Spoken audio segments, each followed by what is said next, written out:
은혜롭고 귀한 찬양 감사합니다. 이제 오늘 하나님께서 우리에게 주실 말씀을 함께 찾으시고 교독하시겠습니다. 사도행전 8장 1절로 8절의 말씀, 사도행전 8장 1절에서 8절의 말씀을 우리 함께 찾으시고 한 절씩 교독하겠습니다. 제가 먼저 1절을 읽겠습니다. 사울은 그가 죽임당함을 마땅히 여기더라. 그날에 예루살렘에 있는 교회에 큰 박해가 있어 사도 외에는 다 유대와 사마리아 모든 땅으로 흩어지니라. 경건한 사람들이 스데반을 장사하고 위하여 크게 울더라. 사울이 교회를 잔멸할새 각 집에 들어가 남녀를 끌어다가 옥에 넘기니라. 그 흩어진 사람들이 두루 다니며 복음의 말씀을 전할새 빌립이 사마리아 성에 내려가 그리스도를 백성에게 전파하니 우리가 빌립의 말도 듣고 행하는 표적도 보고 한 마음으로 그가 하는 말을 따르더라. 많은 사람에게 붙었던 더러운 귀신들이 크게 소리를 지르며 나가고 또 많은 중풍병자와 못 걷는 사람이 나오니 그 성에 큰 기쁨이 있더라. 아멘. 할렐루야. 벌써 6월 마지막 주일이 되었습니다. 한 해의 반년을 마무리하는 이 중요한 시간에 오늘 그리스도의 몸과 피를 기념하면서 모두가 다 특별히 본문의 말씀을 통하여 은혜의 지성소에 들어가기를 바랍니다. 지성소라는 것은 인간의 차원을 뛰어넘은 깊은 신비한 세계를 말하는 것입니다. 오늘 제가 이 본문을 읽다가 말씀의 본문을 읽다가 집중이 된 그런 절이 있습니다. 그 절수가 8절입니다. 8절을 좀 보십시오. 8절에 보니까 그 성에 뭐가 있었습니까? 큰 기쁨이 있었더라. 특별한 말씀이에요. 그 성에 큰 기쁨이 있었더라. 이 기쁨은 핍박 이후의 기쁨이었고 또 핍박 가운데 기쁨이었습니다. 제가 오늘 마음속에 기도의 제목의 절로 생겼습니다. 하나님 아버지, 오늘 이 예배에 이 큰 기쁨을 허락하여 주시옵소서. 우리 교회 성도들 가정마다 다시 한번 이 기쁨이 복원되게 하여 주시옵소서. 그리고 이 기쁨에 대한 단어를 제가 보니까 출발이 사도행전 2장 같은 본문의 2장 28절에 같은 사도행전에 오면 이런 내용이 나오는데요. 보시겠습니다. 주께서 생명의 길을 내게 보이셨으니 주 앞에서 내게 뭐가 충만해 가시로다? 기쁨이 충만해 가시리로다. 그러니까 이 기쁨은, 오늘 이 기쁨을 어디에서 찾아요? 사람이 줄 수 있습니까? 환경이 줄 수 있습니까? 오늘 메르스 때문에 혹은 여러 가지 상황 때문에 마음에 짐이 있고 어떤 분들은 경제적으로 힘들어가지고 또 상대적 박탈감에 고통스러워하고, 강남의 어떤 분들은 나름대로 자리가 잡히고 경제적으로 안정이 되어 있을지 모르지만 외로움과 공허함과 영혼의 우울함이 넘치는 삶이 회색빛 같고 지루하기 짝이 없는 사람들도 우리 주위에 많이 있습니다. 어디에서 기쁨을 얻을 수 있습니까? 기쁨의 원천이 주님이라는 거예요. 우리는 다른 차원이 되는 것이에요. 예수님이 기쁨의 원천이기 때문에 우리는 이 기쁨을 불멸의 기쁨이다 이렇게 말하는 것이에요. 뜨거운 화로를 갖고 있는데 사람이 그릇이 차가울 수가 없죠. 뜨거운 숯불을 담고 있는 그릇이 차가울 수가 없죠. 불멸의 기쁨이 예수님께로 비롯된 그 기쁨이 우리 속에 있다면 우리의 삶의 그릇이 차가울 수가 없고 기쁨을 유지할 수가 있다는 것입니다. 예수님이 기쁨에 대해서 어떤 태도를 가지셨습니까? 히브리서 12장 2절을 다 같이 보겠습니다. 함께 봅니다. 믿음의 주여 또 온전하게 하시는 예수를 보라보자. 그는 그 앞에 있는, 다시 한번 그 앞에 있는 뭘 위하여? 기쁨을 위하여 십자가를 참으사 부끄러움을 개의치 아니하시더니 하나님 보좌 우편에 앉으셨느니라 그랬어요. 중요한 말씀이에요. 예수님이 십자가를 짊어지신 것은 고통스러운 일이었어요. 고난의 길이었어요. 형극의 길이었어요. 비아 돌로로사였어요. 그런데 십자가를 참으시고 부끄러움을 개의치 않은 이유가 무엇일까? 그 앞에 있는 기쁨을 위하여. 주님은 우리의 기쁨의 문을 열어주신 것입니다. 주님이 주시는 기쁨은 다시 한번 어떤 기쁨입니까? 불멸의 기쁨입니다. 이 세상 헌법에 이런 게 있습니다. 사람들에게 행복 추구권에 대한 권리가 있다고 얘기합니다. 그런데 참된 그리스도인들은, 예수님을 생명의 구주로 모신 하나님의 백성들은, 오늘 주님을 정말 부활의 주님의 능력으로 만난 사람은 이 세상 헌법에 행복 추구권의 권리가 있다면 우리에게는 뭐가 있냐? 기쁨 추구권의 권리가 있는 것이에요. 그래서 오늘 우리 주일날 예배 우리 본당 위에 저 8층 14층 저 위에다가 기쁨이라는 깃발이 날리고 있는 것이, 사랑의 교회 성도들의 삶의 정체성이 무엇입니까? 기쁨이라는 이름이에요. 그러나 현실은 그렇지 못하죠. 답답한 일이 많죠. 너무 고통스럽죠.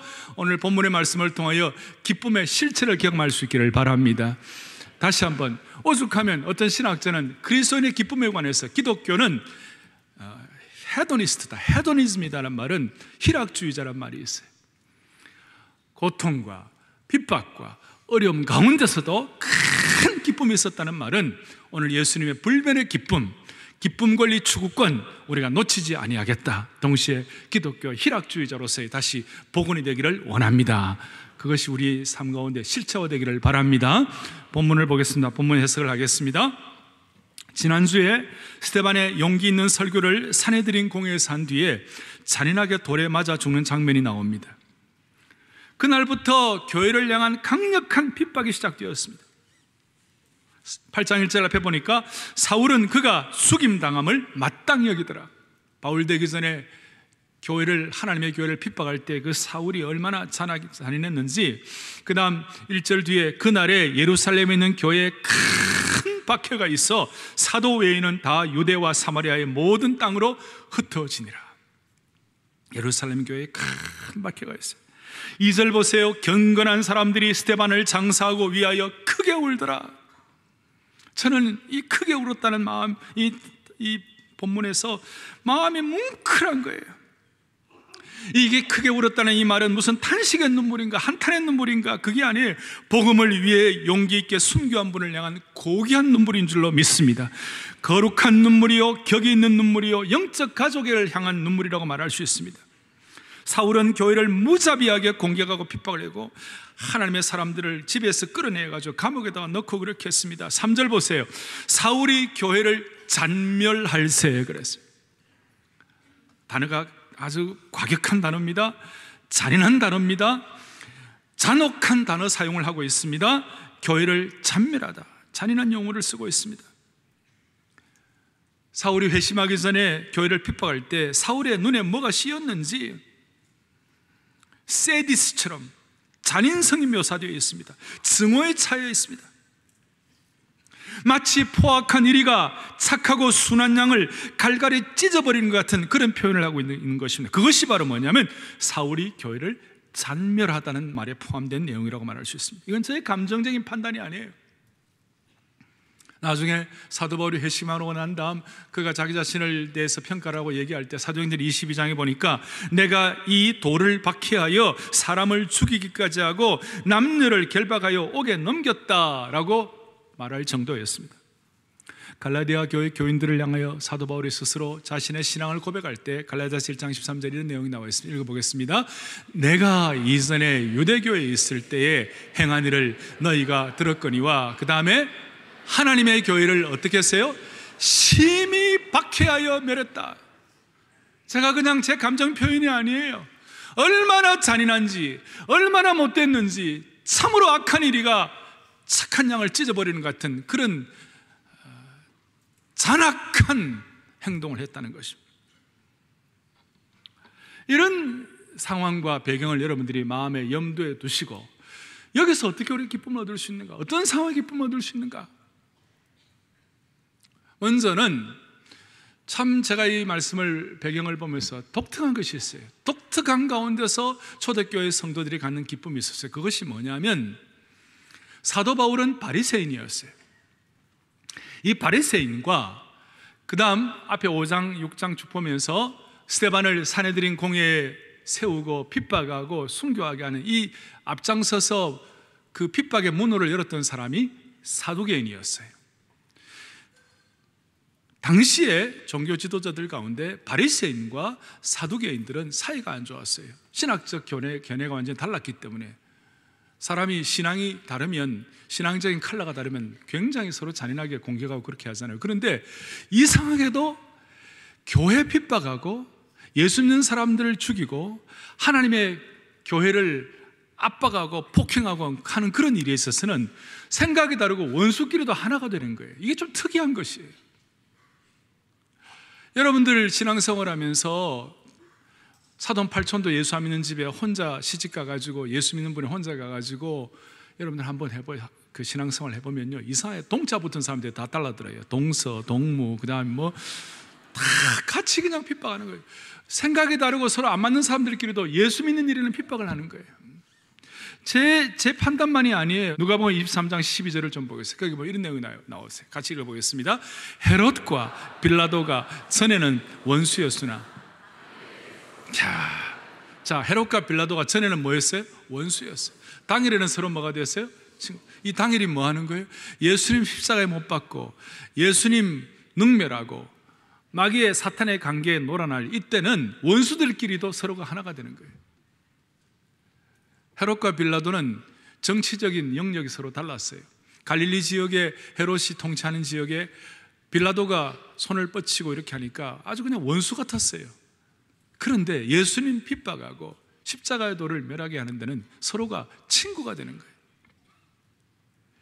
이런 독특한 상황과 핍박 가운데서도 초대교회는 큰 기쁨을 유지한 줄로 믿습니다.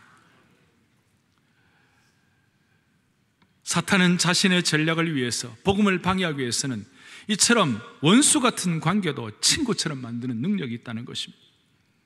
그러므로 우리는 기독교에 대한 적대적인 사회 현상에 대해서, 물론 우리가 교회가 비난을 받고 그럴 때 우리 자신을 돌아보고 자신을 정화하는 좋은 도구를 삼아야 할 그때도 있지만, 좀 영적인 눈, 전체를 바라보고 보는 눈이 필요해요.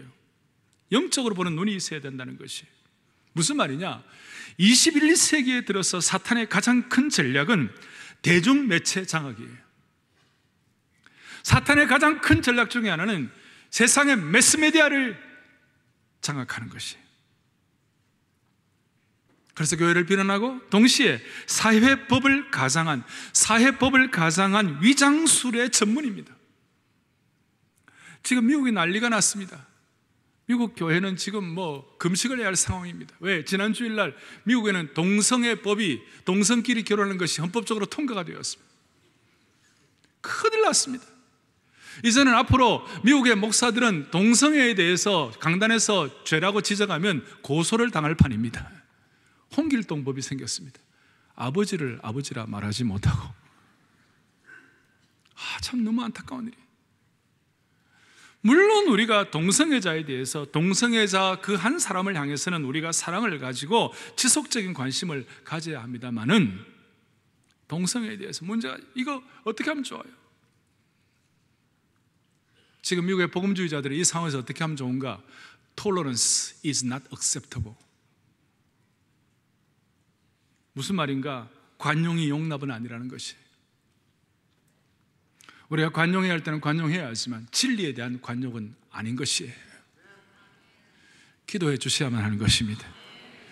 한국교회가 세계교회 이런 면에 있어서 전신 바짝 차리고 세계교회 프론트라인에서 이 진리의 복음을 지켜야만 하는 것이에요.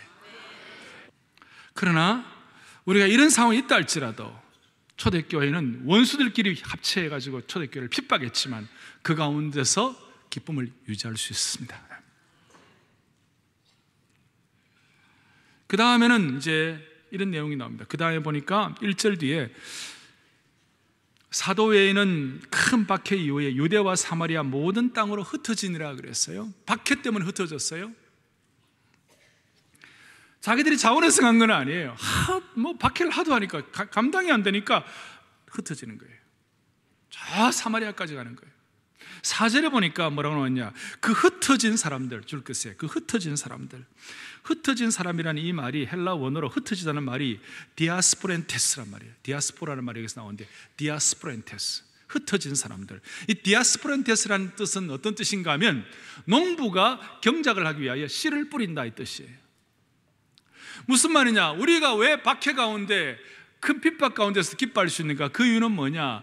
박해 때문에 흩어진 그 일이 흩어진 부정적인 것으로 끝나는 것이 아니라 그것이 마치 농부가 씨를 뿌리는 것처럼 복음이 흩어짐으로 말미암아 복음이 편만하게 펼쳐진다는 것이에요. 사람들은 다 똑같아. 예루살렘 교회가 장을 떼고 흥왕하고 부흥하니까 여기에서 초막셋을 짓고 주님을 위하여 이런 식으로 했고 여기서 잘 우리끼리 기뻐하고 감사하자, 이렇게 충분히 사람들의 마음이 그래요. 그런데 하나님은 그걸 그렇게 하면 안 된다 생각하시고, 사도행전의 주제가 성령이 권능이 너에게 임하시면 너희가 권능을 받고 예루살렘과 온 유대와 어디예요? 사마리아와 땅끝까지 이르라. 그래서 일단 사마리아로 나가야 되는 거예요. 그런데 사마리아로 나갈 생각을 안 하는 거예요. 예루살렘 교회가 너무 좋으니까, 수만 명이 모여가지고 기뻐하고 감사하니까 너무 좋으니까 안 나가려고 하는 거예요. 하나님께서 특별한 뜻이 있어가지고 디아스포란테스, 흩어버리신 거예요.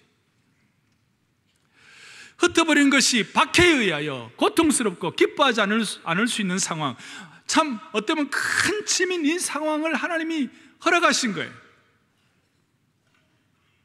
그래서 흩어져 가지고 무슨 일이냐, 이 기독교가 어떤 로컬 기독교에서, 로컬 종교에서 세계화될 수 있도록, 어떤 기독교가 유대적인 기독교에서 세계적인 기독교로 확장되는 발판과 토대를 구축하게 된 것이에요.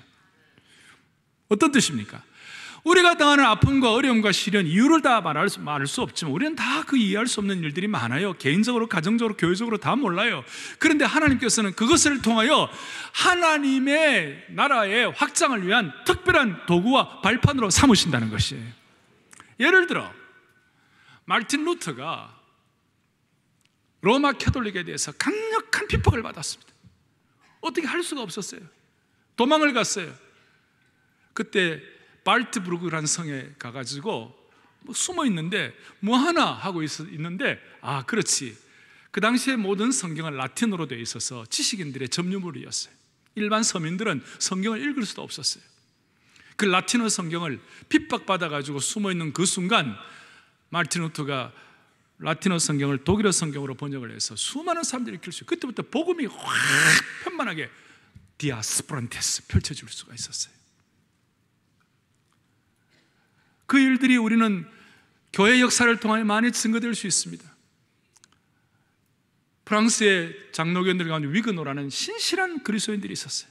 이분들이 캐톨릭이 얼마나 핍박을 하는지 도망을 갔습니다. 스위스로 도망을 갔습니다. 거기서 스위스의 지금 시계 산업 이런 것들이 다 프랑스 위그노들이 스위스에 가지고 확장을 시킨 것이고, 거기에 요한 켈빈 선생님이 스위스에서 복음의 강력한 확장을 펼칠 수 있는 토대가 마련된 것입니다.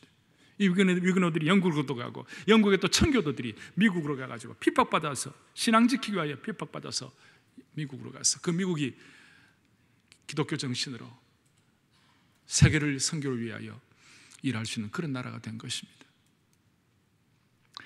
지난 백차 칼세미나, 몇 달 전에 백차 칼세미나에서 오신 이집트의 목사님이 계셨어요. 하니 나사프라는 목사님이 계셨는데, 그분과 대화를 하다가 영국에서 오신 목사님, 또 미국에서 오신 목사님 물었어요. 그때 이집트의 콥틱 기독교가 IS에서 잔인하게 수많은 사람들이 순교하고 살해를 당했습니다. 그럴 때 최근에 IS에 순교당한 이집트 콥틱 교회가 그 사건 이후에 이집트 교회 분위기가 어떻습니까? 어렵지 않습니까? 이런 식으로 이제 물었어요. 그러니까 그 하니 나사프 목사님이 잔잔한 웃음을 지으면서 이렇게 대답했어요. 미국과 서양의 기독교인들은 고난에 대한 이해를 잘 못하는 것 같습니다. 교회가 핍박받는 것은 당연합니다. 사도행전 교회를 보십시오. 이집트 교회는 고난과 핍박을 통해 교회가 정화되고 교회가 성장할 것입니다. 걱정하지 마십시오. 주님의 교회는 승리할 것입니다. 아주 전곡을 찌르는 명답이었어요. 그래서 그 질문을 했던 영국과 미국에서 오신 목사님들이 큰 감동을 받았습니다. 한국 교회도 마찬가지입니다. 일제시대 때, 선교 초기에, 또 일제시대 때 평양은 동방의 예루살렘이었습니다. 숭실학교의 자료라든지 초기 기독교 예사의 자료들을 보면 평양의 장대교회나 서문박교회나 그 다음에 산정현교회 같은 이런 교회들은 주일날 수천 명씩 모이는데, 평양시가지가 철수를 하고 문을 다 닫고, 그 당시에 기독교 국가도 아닌데도 불구하고 평양이 그렇게 복음에 집중력이 있었습니다.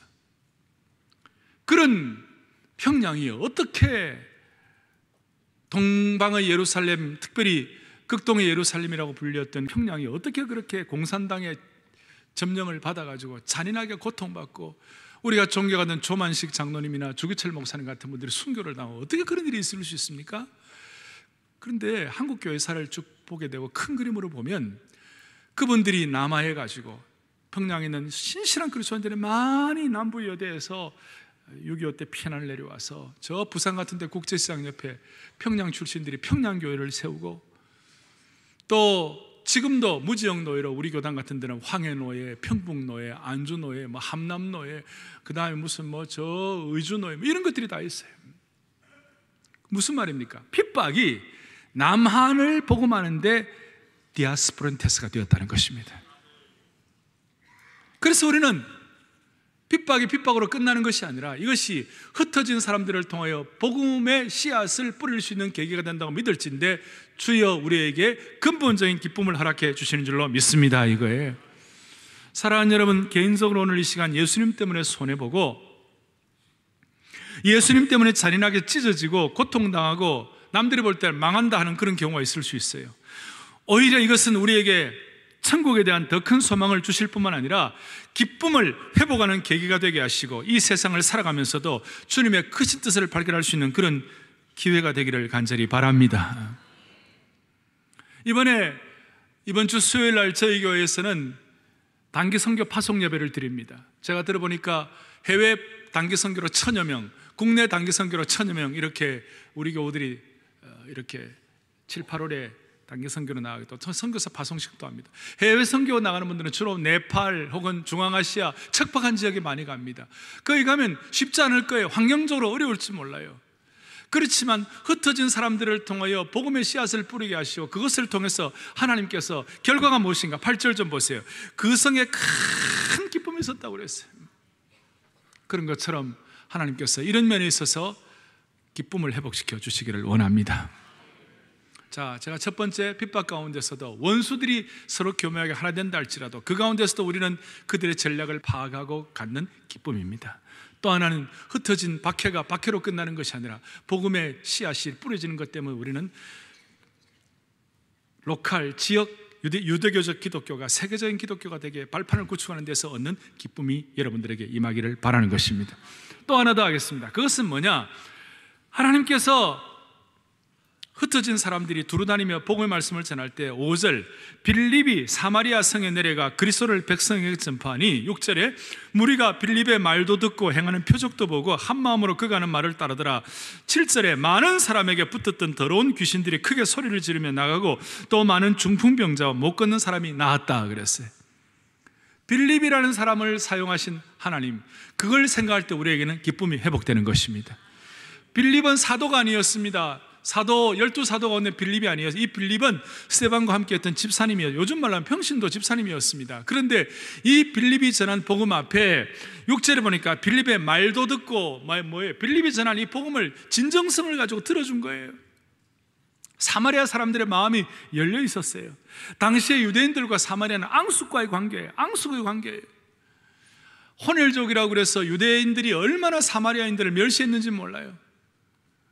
어떤 유대인들은 아침마다 자고 일어날 때마다 사마리아를 향하여 하나님 부활의 날에 저 사마리아 사람들을 기억하지 마시옵소서, 이런 말도 안 되는 기도를 할 정도였어요. 사이가 좋지 않았어요. 그런데 빌립 집사님이 전한 이 복음 앞에 사마리아 사람들이 마음을 열어버렸어요. 그 이유는 제가 볼 때 빌립 집사님은 헬라파 출신 집사님이셨죠. 헬라파 출신이라는 것은 그 당시에 디아스포라로 흩어져 가지고 크로스 칼처를, 문화를 뛰어넘은 것을 경험한 사람이기 때문에 유대교적인 그런 편협한 마음을 가진 사람이 아니었던 것 같아요. 그러니까 어쨌든 간에 빌립이 전한 그 복음 앞에 사마리아 사람들의 문을 열고 말씀을 듣다가 기적이 일어나고 물리적인 능력과 치유와 회복이 일어나게 된 것입니다. 그 결과 다시요, 8절에 그 성에 큰 기쁨이 있었더라. 이 기쁨은 우리가 상상하기가 어렵지 않습니다. 여러분, 돌아온 당자가 주님 앞에 돌아왔을 때 그 아버지가 새 신발을 신겨주고, 신발도 없는 거지 같은 사람을 신겨주고, 새로운 옷을 입혀서 신분을 회복시켜주고, 기쁨의 잔치를 배설을 하고 송아지를 잡고 그야말로 경축일이 된 것이죠.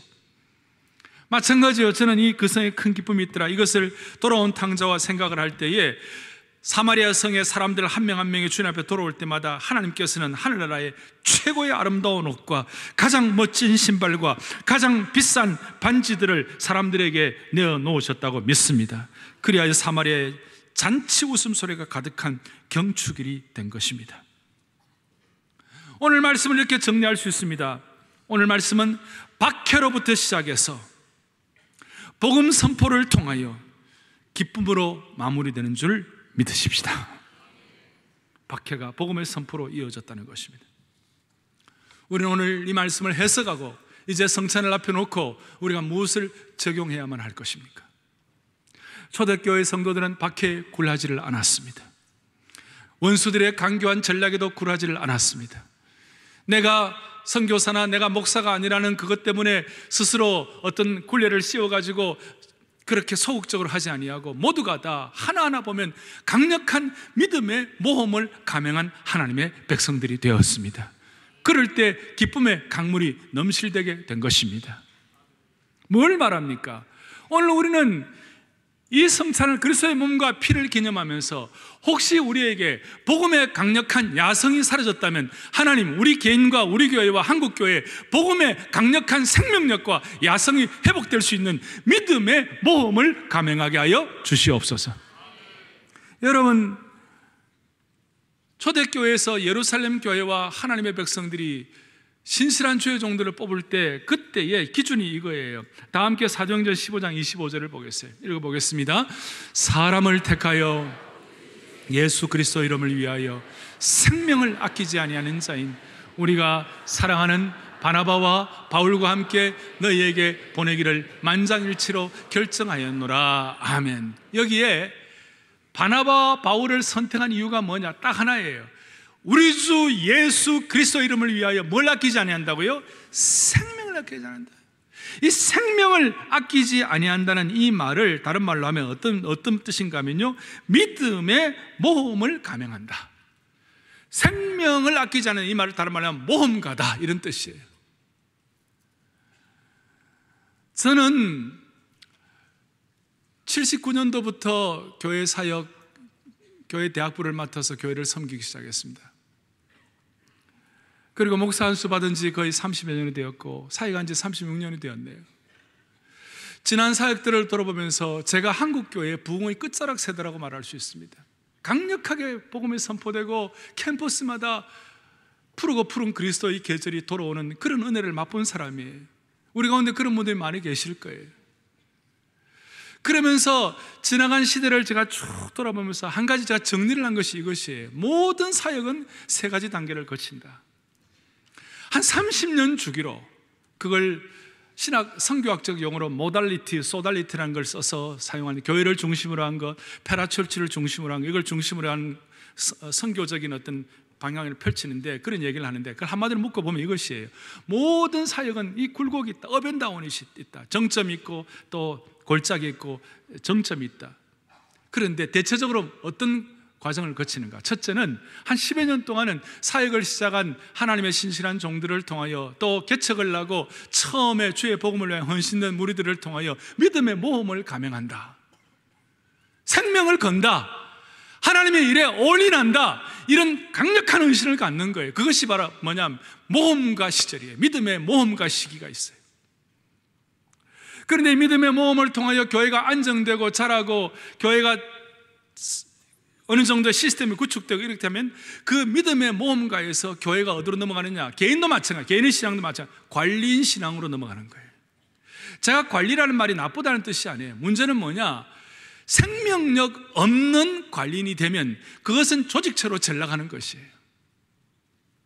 그래서 관리인이 그 교회나 단체나 개인을 장악해가지고 관리적 신앙이 장악해가지고 나중에 서서히 화석화되다가 나중에 무슨 일이 벌어지는가? 장의사에게 넘어가는 거예요. 이제 관뚜껑 이제 덮어야 하는 그런 상황이 되는 것이에요. 크게 보아서 세 가지: 모험가에서, 관리인에서, 장의사로.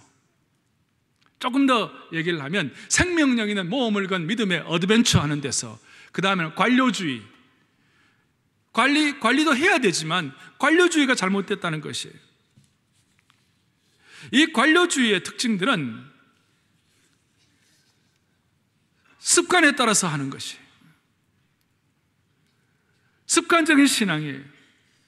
이것을 토즈 목사님은 관습의 독재라고 그랬습니다. 타성에 젖는다는 것입니다. 처음에는 사람이 관습을 만들지만 시간이 지나면 관습이 사람을 지배한다는 것입니다. 사람이 습관적 상태에 빠지고 판에 박힌 신앙이 우리를 지배하게 되고, 매주일마다 기대하지 못하고 다음 달에 다음에 일어날 일도 거의 똑같은 일이 반복되는 것이에요. 그래서 제가 한 번씩 얘기하죠. 습관과 타성과 관습의 신앙생활을 하면 반드시 올무에 걸린다고요. 반드시 트랩에 걸린다고요. 화석화된 신앙의 가장 큰 문제는 과거의 습관이 현재와 미래를 결정하는 것입니다. 그럴 때 과거의 관습이 현재를 지배하는 순간 신앙은 화석화될 수밖에 없다는 것입니다. 오늘 이 성찬 앞에서 혹시 우리의 화석화된 신앙, 굳어진 신앙이 있다면 주님이 다시 한번 생명의 모험가의 신앙으로 돌려주시기를 원하는 것입니다. 제가 사역을 하면서 가장 두려운 것은 교회가 경직되는 것입니다. 교회가 어느 정도 본궤도에 오르고 나면 사역자들의 사고가 경직되기 시작하고 시스템이나 심지어 제자훈련 사역도 경직될 수가 있는 것입니다. 사역을 하면서 두려운 것은 교회가 딱딱한 나무 등걸처럼 굳어지는 것입니다. 교회가 어느 정도 본궤도 오르는 시점을 지나면 사역자들과 교회의 관료주의의 잡초가 자라기 시작하는 것입니다. 관리는 해야 됩니다만은 관료주의가 되면 무슨 일이 벌어집니까? 관료와의 덫에 빠지는 것입니다. 관료와의 덫에 빠지면 살아있는 듯 하지만 실상은 영혼의 생명력을 상실하게 되어 있습니다. 관료화가 무서운 것은 초기에는 자각 증상이 없습니다. 일단 걸리고 나면 치유가 불가능하기 시작합니다. 생명력이 있는 생명력의 고갈이 점진적으로 진행되다가 결국은 빈 껍데기만 남는 것입니다. 이 잡초는요, 물 안 줘도 잘 자라요. 잡초는 그냥 신경 안 써도 막 자라게 되어 있어요. 관료주의는 그렇게 되어 있는 것이에요. 그래서 우리 교회는 한결같이 끝까지 우리는 슬로건과 마음의 소원을 내는 것이 기도의 제목이 뭐냐? 사랑의 교회 역사가 깊어가고 목회자나 교회 지도자들의 나이가 들어가도 교회는 젊어야만 되는 것입니다. 젊어야만 되는 것입니다. 인류 역사를 만든 최고의 동력은 젊음입니다. 민태호는 이런 얘기합니다. 젊음과 청춘은 얼음 같은 이성의 생명을 부여하고 갑 속에 든 칼처럼 속박된 지혜를 자유롭게 하는 열쇠가 바로 젊음이라는 것입니다. 교회는 젊어야 할 줄로 믿습니다. 저희 교회 지금 청년대학부에 풀타임 사역자가 20명 됩니다. 어떻게 보면 우리 교회 사역에 비해서 청년대학부의 숫자가 많다고 말할 수 있을지 모릅니다. 하지만 교회가 상징적으로 우리가 선교도 하는데 젊은이들을 향하여 우리의 가진 꿈을 가지고 사랑의 교회가 끝까지 젊게 하여 주시옵소서. 이 마음이 얼마나 간절한지 몰라요. 왜 그런지 아십니까? 관리인이 된다는 것은 청지기와는 다른 것이에요. 청지기는 주인의식을 가지고 하나님 것을 관리하는 것이에요. 제가 말하는 관리인은 주인의식이 없이 주어진 상황을 오늘도 어제처럼 내일도 오늘처럼 사는 것을 말씀하시는 거예요. 이 관리인의 특징은 열정은 없고 관습만 있는 것이에요. 창조는 없고 제도만 있는 것이에요.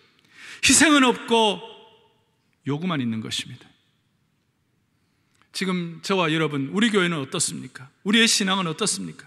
사랑의 교회가 관리인이 교회인지, 아니면 믿음의 생명력 있는 모험을 갖고 살고 있는지, 아니면 내 신앙이 거룩한 모험가의 삶을 살고 있는지, 아니면 관리인인지, 열정이 있느냐, 관습만 있느냐, 창조가 있느냐, 제도만 있느냐, 희생이 있느냐, 요구만 있느냐를 우리가 점검하는 오늘 이 귀한 성찬식이 되기를 간절히 바랍니다.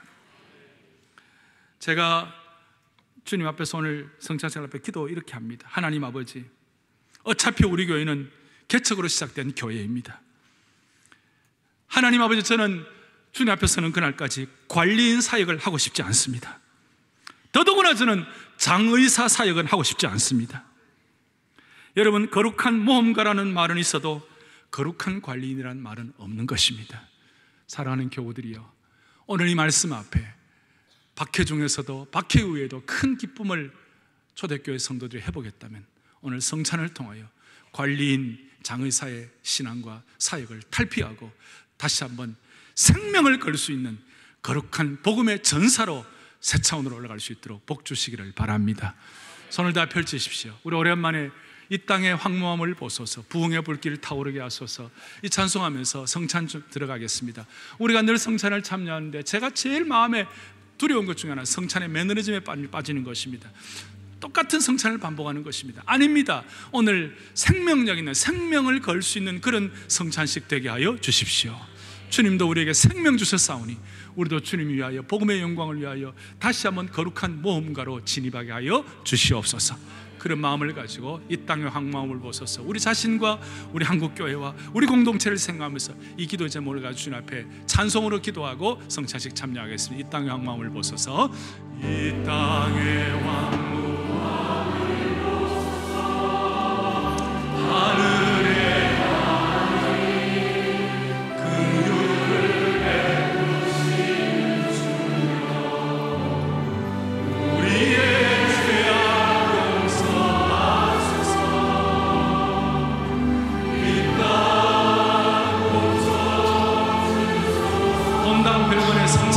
정의치해 주십시오.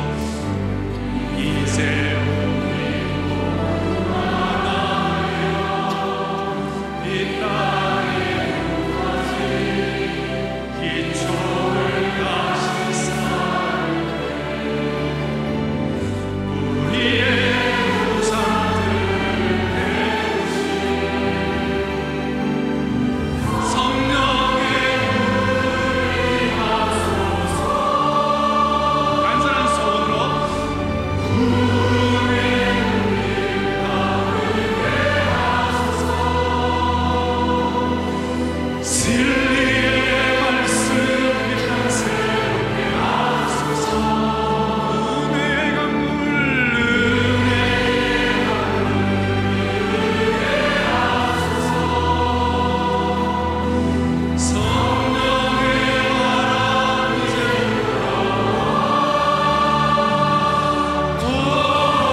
사랑의 교회는 피 흘림 없는 통일을 하나님께서 허락해 주시기 바라며 복음적 평화통일 주일 예배를 드렸습니다. 순교자의 피는 말한다의 주제로 말씀을 전한 오정현 담임 목사는 매일의 삶을 거룩한 산 제물로 드리고 이 작은 순교를 통해 복음적 평화통일이 이루어질 것이라고 강조했습니다. 설교 말씀 후에는 북한 인권단체 나우의 대표인 지성호 형제가 죽음을 무릅쓰고 탈북한 과정과 이후 북한 주민의 인권을 위해 일하며 복음적 평화통일을 꿈꾸게 된 간증을 나눴습니다. 그리고 탈북민 청년들이 공부하고 있는 단석학교의 중창단 특송으로 예배의 은혜를 더했습니다. 예배를 드린 후 성도들은 사랑 글로벌 광장에 마련된 특별 사역을 함께 했는데요. 지난해 시작된 사랑 광주리 사역의 진행 과정과 1차 영양식 전달 후 현장 방문단이 직접 찍은 사진을 보며 사역을 공유했습니다. 또 사랑 광주리는 후원자 명단, 감사의 벽을 전시하고 성도들이 북한에 보낼 영양식인 미역 소고기죽을 시식할 수 있는 자리를 마련했습니다. 저희들의 작은 기도와 후원이 이 사진전을 통해서 보니까 어떻게 후원되어지고 실상이 어떻게 되어 있는지 자세하게 알았고요. 더욱더 많은 기도와 후원이 필요하겠다고 생각을 했습니다. 저희 가정에서 북한을 위해서 한 구자 한 계좌를 이제 북한에 후원을 하고 있었는데 사실상 그게 어디로 어떻게 흘러가는지 잘 알 수 없었어요. 그런데 오늘 이런 행사를 하고 또 사진전을 보고 또 이렇게 죽을 직접 먹어보니까 아이들에게 정말 큰 도움이 되겠구나, 생명을 살리는 우리 후원이 되겠구나라는 것을 느껴서 정말 뜻깊은 시간이 되는 것 같습니다. 저희 사랑의 교회 4대 비전 중 하나가 복음적 평화 통일인데요. 우리 북한에 있는 아이들 다음 세대는 밥도 배부르게 먹을 수 없지만 사실 고기나 이런 야채도 먹을 수 없는 그런 형편에 있는데 저희가 지금 보내는 저기 트레일러에 있는 영양식품을 지원을 통해서 이 아이들이 그나마 하루에 한 번씩이라도 영양가 있는 음식을 먹게 될 것으로 기대를 하고 있습니다. 결국은 이 아이들이 자라나서 통일세대의 주인공이 될 것이기 때문에 이 아이들과 함께 우리의 아이들이 믿음의 4대를 계승할 수 있는 그런 날이 오리라고 믿습니다. 또한 최근에 6월 3일 날 정부로부터 통일부로부터 대북 지원 사업자로 저희가 지정 등록을 받았는데요. 이 또한 사랑의 교회 그동안 열심히 기도해온 그 기도의 응답으로 하나님께서 이 귀한 사역을 사랑의 교회가 주인공으로서 감당하기 원하신다라는 것을 저희가 함께 그 기도의 응답으로 받고 앞으로 더욱 헌신하고 앞으로 더욱 낮은 자세로 무릎 꿇는 그런 저희 사랑 광주리 또 사랑의 교회가 되었으면 좋겠습니다. 우리 민족이 분단 70년의 아픔을 딛고 복음적 평화 통일을 맞이하게 되기를 간절히 기도했던 사랑의 교회 주일 예배. 그리스도의 복음으로 한반도의 통일이 하루빨리 이루어지길 소망합니다.